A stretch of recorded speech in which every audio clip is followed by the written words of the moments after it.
Okay, guys, this is Wednesday, February the 26th, and I told you I would let you know what happened with the Stitch Fix.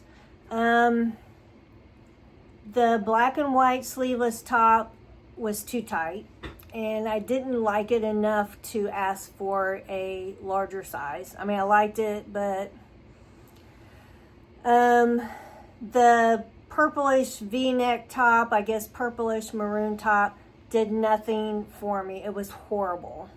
And it was really, the V-neck was really low. So that was that. The two greenish pants, one was olive, one was, I can't remember the other color, but they were kind of green. They were both high water pants, and I didn't care for them. The top with the fluttery sleeves, the different colors, I did keep that one, and I kept the black kind of plaidish pants and the kind of, I don't know what color you would say, was it purplish pants, the colored pants, I kept those. So I kept three things out of that box.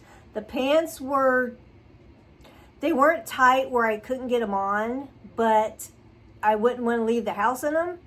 But I'm really trying my hardest to lose a little bit of weight here.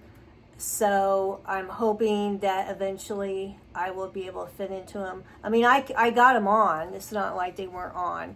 It's just I don't care for the fit right now of how they are.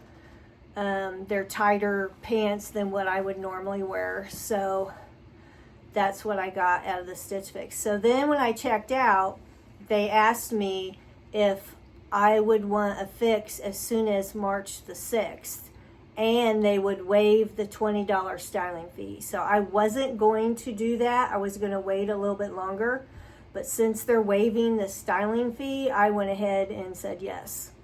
And I just requested more of the same. So that's what I did. So I thought I would let you know. And I did apply for another job this morning. I saw it last night. It's for kind of a financial type person at our local hospital. So I did apply for that. So I'm trying. Okay, catch you later.